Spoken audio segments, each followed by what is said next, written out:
Thank you for watching BlaXit. Please subscribe to our channel BlaXit, smash that like button and share everywhere.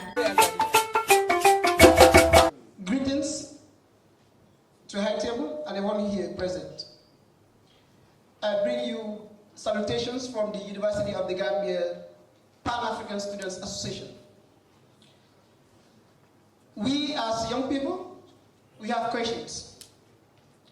And customarily in Africa, we will not like to jump the ship to provide answers. So, as it stands, we will be throwing questions. And we expect answers from those whom we hope will provide the answers for us. I am asked to discuss citizenship and private members bill. I will be brief, taking note that we have less time now. But before doing so, I want to charge us that anytime we talk about Pan-African history, anytime we talk about slavery, all of us do have a question in our mind, and that is, what was it that went wrong with our forefathers? Who were those who, quote unquote, stole our people? What were the contributions of each individual in our society in the struggle for liberation of the African? There are up to 7.2 billion people on earth.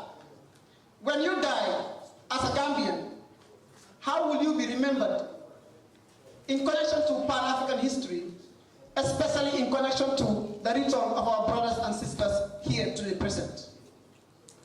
I challenge us to reflect on that, especially our honorable lawmakers. We are glad to have you here. Now, before we talk about citizenship, we need to understand a transition that occurred. Before 1965, legally speaking, there was no Gambian. So before 18 February 1965, there was not a single individual to whom we can point out and say this person is a Gambian.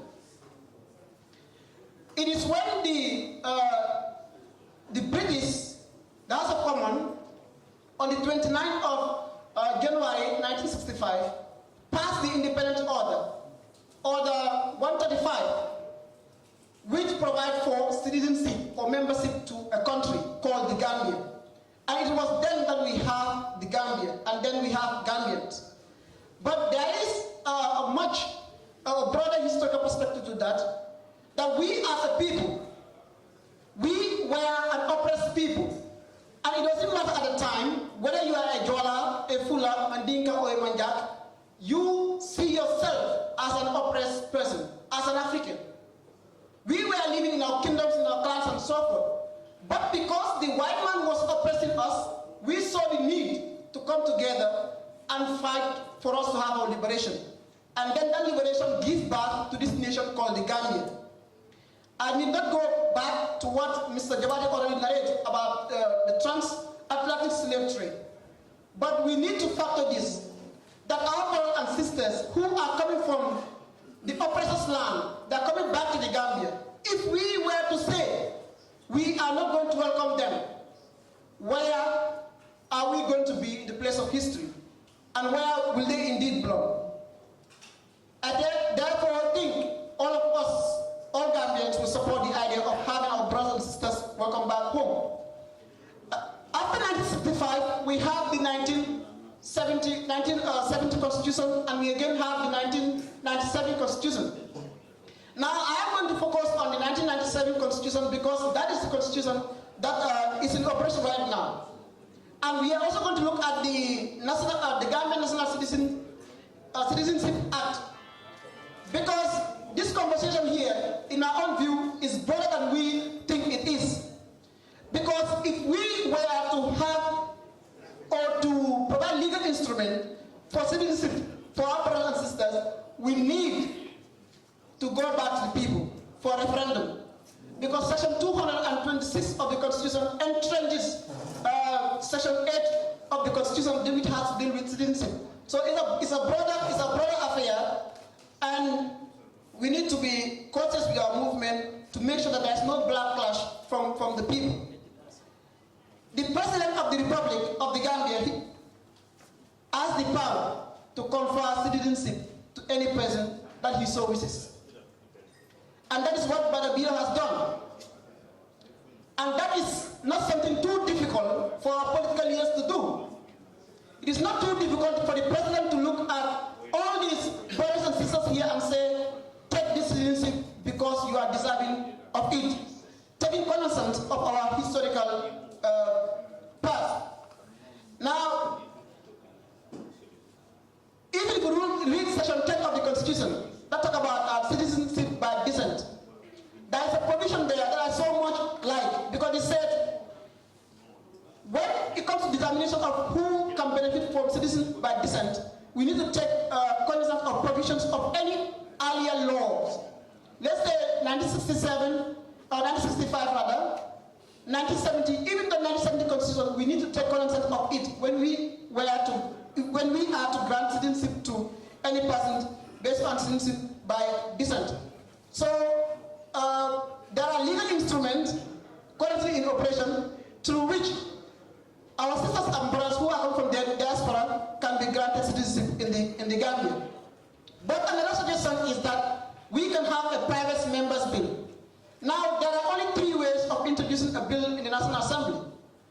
Of course, the task of making law is charged on the executive and the legislature. Only the ministers on the executive side and members of the National Assembly can bring in a bill. We have a private members bill, you have a committee's bill, or an ordinary bill that is brought by the executive. Under Standing Order 62(2) of the National Assembly, these are the only 3 categories of individuals who can bring in a bill. Now, the bill will be sponsored entirely by the National Assembly Service. The National Assembly Authority will take charge of a private member's bill. Aside from that, there is no evidently any difference from a private member's bill and a bill brought in by the executive. They know better that the bill will be treated in the same manner. It will go under all the stages that the bill is expected to go through. And if, for example, there is a constitutional requirement in the case of, if we want to amend, for example, Section 8 of the 1997 Constitution, Section 226 demands that we take it back to the people for referendum because it is an entering clause. And for me, I would immediately advise that this is a riskier procedure, and it's something in fact that I would not advise taking in consideration of the fact that we need to really reorient our people through the education system and through the action of the executive and the legislature. If the president, for example, give you automatic citizenship and everybody applauds you, knowing the fact that you are part of us, it will help in enlightening the people more to appreciating, in fact, or maybe demanding for the executive to legislate laws that will grant citizenship. On that note, I want to conclude by stating that we as a continent and we as a people need to discover ourselves more. René Descartes, a French philosopher, said the battle of the 21st century is the battle of the mind. And I will leave you with this question: who are we as a people? Who is the God that is governing Africa? Do we have religions before the arrival of the white man? Do we have universities? Do we have schools? Do we have maths? Do we have philosophies, anthropologies, and others? Do we, as a people, have all this? The day we discover this, that is the day that we will discover ourselves. Unless and until it happens, we will remain a colonized people, both physically and mentally. Thank you. National Assembly members here present, members of the higher table, I greet you all. The topic I am going to delve on is integration and unification. But before I get started, I must read an excerpt from a speech made in 1963 by His Excellency Haile Selassie I, one of the founders of the OAU, African Organization of African Unity, during a summit of African head of states held in Addis Ababa, the capital of Ethiopia. He said, and I quote, this is indeed a momentum, or a momentous and a historic day for Africa and for all Africans. We stand today on the stage of world affairs before the audience of world opinion. We have come together to assert our role in the direction of world affairs and to discharge our duties to the great continent. Africa is today at a mid-course in transition from the Africa yesterday and Africa tomorrow. Even if we are standing here, we move from the past into the future. The task on which we have embarked, the making of Africa, will not wait. We must act to shape and mold the future and leave our imprint on events as they slip past into history. These were the exact words of Haile Selassie in May 1963.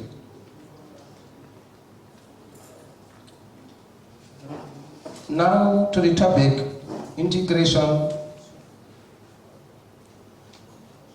is an exceptionally noteworthy angle as it has profound bearing on the nation's unity, solidarity, and integrity. Unification empowers the advancement and the development of a people.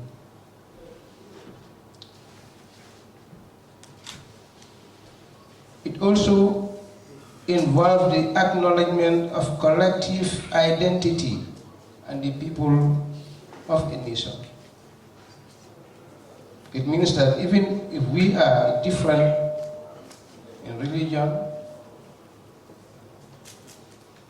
come from different regions, have different food habits, and speak different languages, we should dependably feel that we are as a whole under one entity, that is one family. Such sentiments of unity is indispensable for making a prosperous and a substantial society. A genuine meaning of integration and unification is in the presence of diverse individuals unifying with one strength and under one umbrella. Integration and unification help in developing a strong community. It also empowers the advancement and the development of people that constitutes the community. The concept of integration and unification has stimulated the demolition of social and religious differences, which we are witness today that because of brothers and sisters here, some of us are Christians and some of us are Muslims. But that differences in religion does not deter us from having one objective, which is to come together as one people. Now echoing back the words of the Emperor Haile Selassie, I mentioned earlier, I asserted that this is a momentous and a historic day for the Gambia and for all Gambians, especially for us in Busura village. We are here to say to our brothers and sisters that they are welcome in our midst.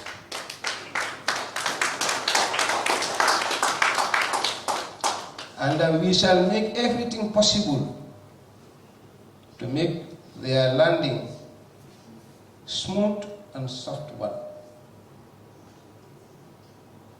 Our constant aim must be to welcome them in our community and fortify them.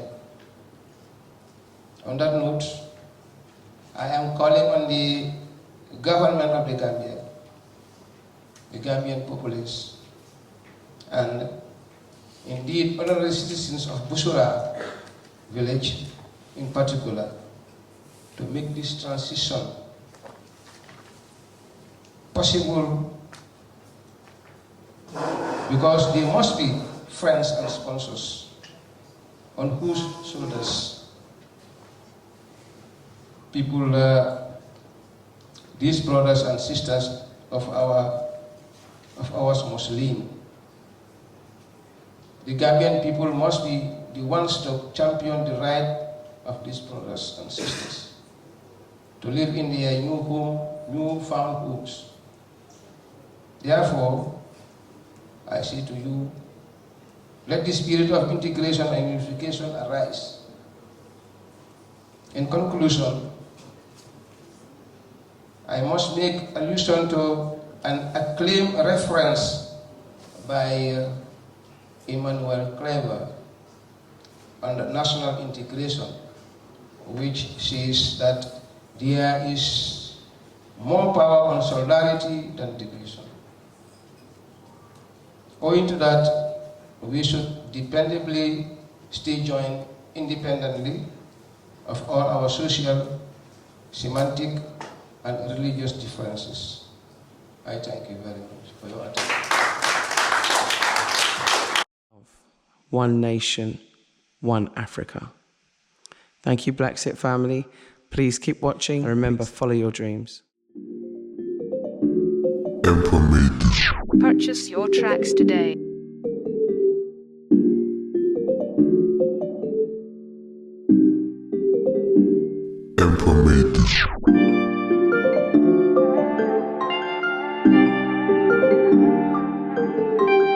Purchase your tracks today.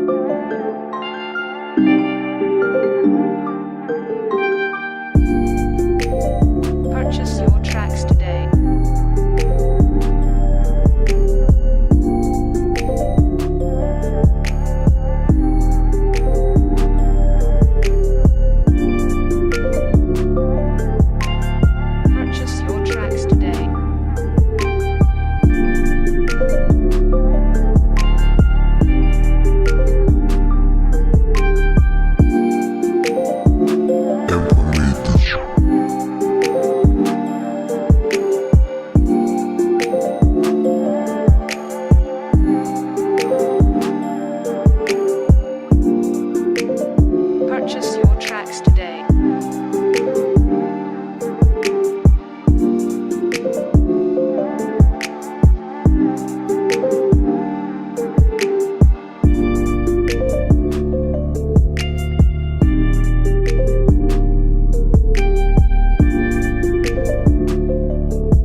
tracks today.